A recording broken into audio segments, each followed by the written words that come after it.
अगर आवाम का एतबार सुप्रीम कोर्ट से उठ गया तो फिर क्या होगा? फिर तो निराश की कैफियत पैदा हो जाएगी। ये मुल्क की डेमोक्रेसी के साथ बहुत बड़ा जुल्म भी है और मजाक भी है। नमस्कार, आदाब दोस्तों, हिंद वॉइस में आपका स्वागत है। मैं हूं इकराम। हमारे साथ अनीस दुरानी साहब हैं। एक लंबा जीवन बिताया है पॉलिटिक्स में और पॉलिटिक्स के हर पहलू को जानते हैं। और पॉलिटिक्स का और कानून का कब इस्तेमाल होता है अपने फ़ायदे के लिए, जो सत्ताधारी पार्टी होती है उसको भी बड़ी बात है, उस पर भी नज़र रखते हैं। अभी हाल फिलहाल आपने देखा होगा, अर्नब गोस्वामी को ज़मानत दी है सुप्रीम कोर्ट ने, अंतरिम बेल दे दी और 2 घंटे के अंदर रिहा करवा दिया। ऐसा बहुत कम केसेस में होता है कि जहां सुप्रीम कोर्ट इतना सख्त एक्शन ले ले कि तुरंत वो बाहर आ जाए, वरना एक लंबी प्रक्रिया चलती है। पहले वो परवाना आ जाता है, घंटों उसमें लग जाते हैं, शाम हो जाती है, और सिर्फ इस वजह से कि भाई उसकी जो दिवाली है वो जेल में ना बने, वो बाहर आ जाए। और उस केस पर बात नहीं की अर्नब गोस्वामी की, जिसके चलते जेल में गए थे, यानी कि सुसाइड को उकसाने के लिए, उस आत्महत्या को उकसाने के लिए, उस पर बात नहीं की। उल्टा ये कहा वहाँ की सरकार को, जो महाराष्ट्र में सरकार चल रही है, शिवसेना और एनसीपी और कांग्रेस की मिला के, कि भाई आप अपनी राजनीतिक जो द्वेष है, जो ईर्ष्या है या दुश्मनी है, उसे निकालने के लिए आप इस तरह का कदम नहीं उठा सकते। ये सख्त अल्फाज का इस्तेमाल किया। और शायद ऐसा लग रहा था कि सुप्रीम कोर्ट इंतजार कर रही थी कब अर्नब गोस्वामी की फाइल सुप्रीम कोर्ट पहुंचे और वो उस पर मोहर लगाकर कहे चलो इसको बाहर निकालो जल्द से जल्द। अब आपने देखा होगा, जब एनआरसी के टाइम पे करोड़ों लोग सड़कों पर थे, एक पूरा समुदाय जब ये फील कर रहा था कि वो सुरक्षित नहीं है, उनकी नागरिकता खतरे में है, ऐसा करोड़ों लोगों का सवाल था और सरकार उन्हें समझा नहीं पा रही थी। और सुप्रीम कोर्ट सरकार से उस पर ठीक तरह से रिपोर्ट भी तलब नहीं कर रहा था, तारीख पे तारीख चल रही थी। मतलब इतना, जब करोड़ों लोग सड़क पर थे, उसके बाद दिल्ली में दंगे भी हुए, बहुत सारे लोगों की जान भी गई, कारण वही एनआरसी घूम कर आ रहा था। लेकिन उस पर अभी तक उस तरह की कोई मतलब सेटिस्फेक्शन वाला, संतुष्टि वाली बात अभी नज़र नहीं आई। इस पर बात करने के लिए हमारे साथ अनीस दुरानी साहब हैं। सर, सवाल तो आप समझ गए हैं कि ये सब जो अचानक हुआ, इस पर सवाल खड़े करते हैं। हालांकि हम सुप्रीम कोर्ट की भूमिका पर हम बिल्कुल वो नहीं कर रहे हैं, उस पर नहीं जा रहे कि सुप्रीम कोर्ट कोई गलत है। सारी चीज़ें जो भी करता है कानून की नज़र में रखता है। भले ही मुसलमानों ने सवाल उठाया हो कि जब राम मंदिर का वो आया हो कि चलो आस्था के नाम पर कोई बात नहीं, दे देते हैं, उस पर भी इतना नहीं है। लेकिन जब इस तरह के फैसले आते हैं तो बहुत सारे लोग सवाल खड़े करते हैं सर। क्योंकि आपने यूपी में देखा होगा, पत्रकार जेल में है, एडिटर गिल्ड जो है संस्था, वो डेलीगेशन जा रहा है उनसे मिलने के लिए, उस पर कोई बात नहीं कर रहा है।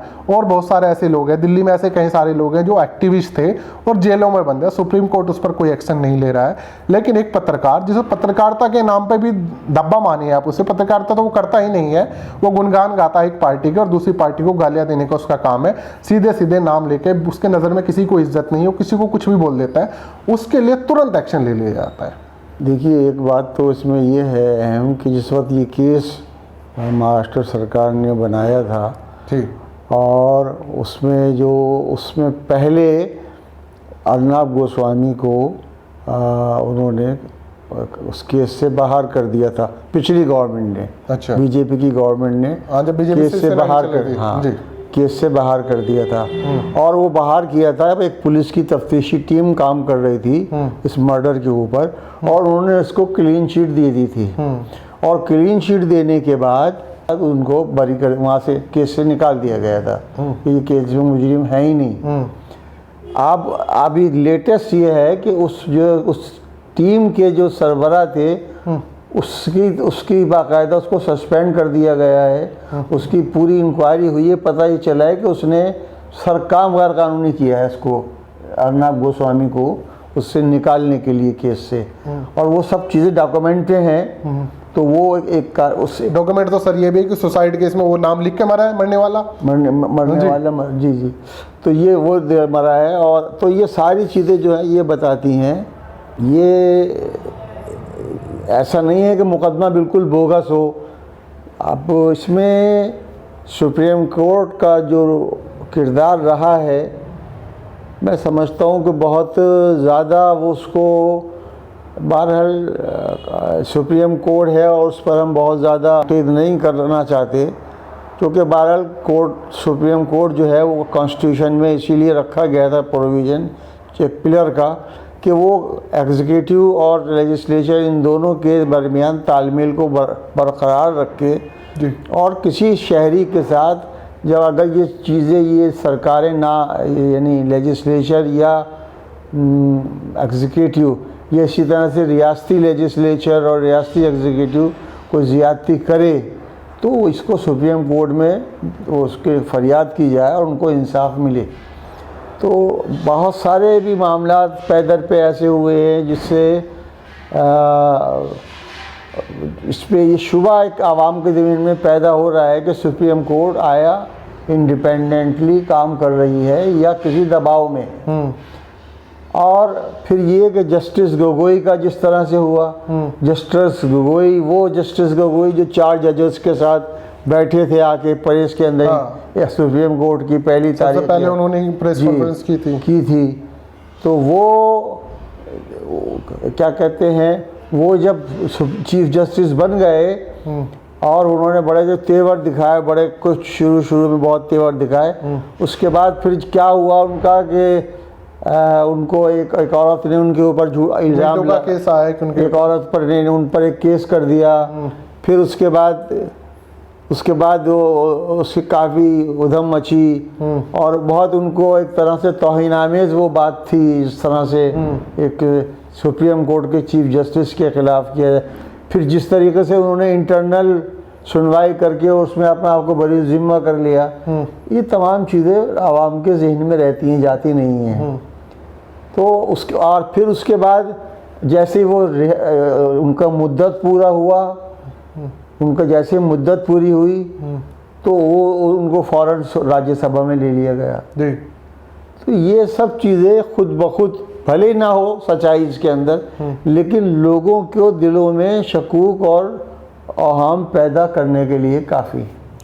नहीं यही सवाल है, बहुत सारे लोग सवाल खड़े कमेंट करते हैं कि देखिए वो जज यानी कि गोगोई की आपने जिसने बात कही, पहले वो आते हैं 4 जजों के साथ और कहते हैं कि भाई जो है संविधान खतरे में है, संविधान। उसके बाद वो खुद बन जाते हैं चीफ जस्टिस बन जाते हैं, फिर उन पर एक आरोप लग जाता है और फिर धीरे धीरे फैसले कुछ इस तरह के आते हैं जो एक सत्ताधारी को नहीं फायदा पहुंचाते हैं और वो सारे आम पब्लिक के बीच में खड़े होकर कहते हैं देखिए हमने राम मंदिर बनवाया, जबकि सुप्रीम कोर्ट का फैसला है, लेकिन एक पार्टी के मुखिया और प्रधानमंत्री जाके चुनाव में कह रहे हैं कि हमने राम मंदिर बनवाया, पूरा काम सुप्रीम कोर्ट का था।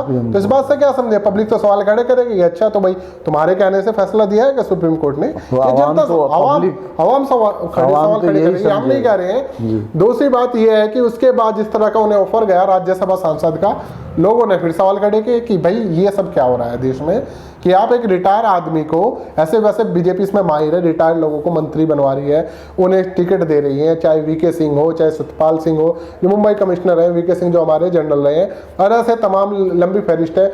हालांकि आजकल जो हमारे विपिन रावत जी हैं, हमारे जो CDS हैं, तो उनकी ज़ुबान भी कुछ पक्ष में ही ज़्यादा बोलती है, तो वो भी आए दिन पॉलिटिक्स पे बात करते रहते हैं।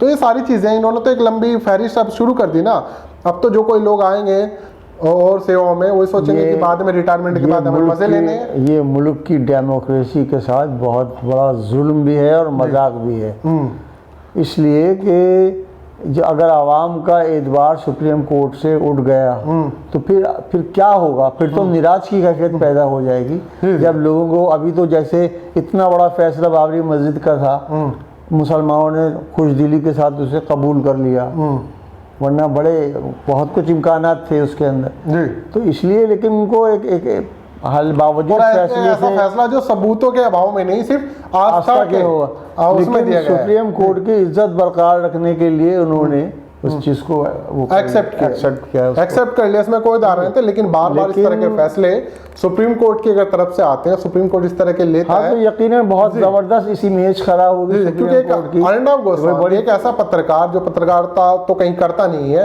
और सुप्रीम कोर्ट उस पर तुरंत एक्शन ले लिया रही है और कह रहे हैं कि अभी छोड़ो, बस अभी, जैसे कि उसके बिना मीडिया पूरा ठंडा पड़ा हो, देश में कुछ हो ही नहीं रहा हो। तो ये सारी चीज़ें होती हैं। तो सुप्रीम कोर्ट कहीं ना कहीं सवालों के घेरे में है, और खासकर जनता के सवालों के घेरे में है। अनीस दुर्रानी साहब ने हमारे बहुत सारे सवालों का जवाब दिया। आप लोगों को क्या कहना है नीचे कमेंट कर सकते हैं। साथ ही इस खबर को ज़्यादा से ज़्यादा शेयर कीजिए दोस्तों, और आप लोगों को क्या सवाल है नीचे कमेंट कर सकते हैं, और मिलते हैं आपसे अगले अपडेट में।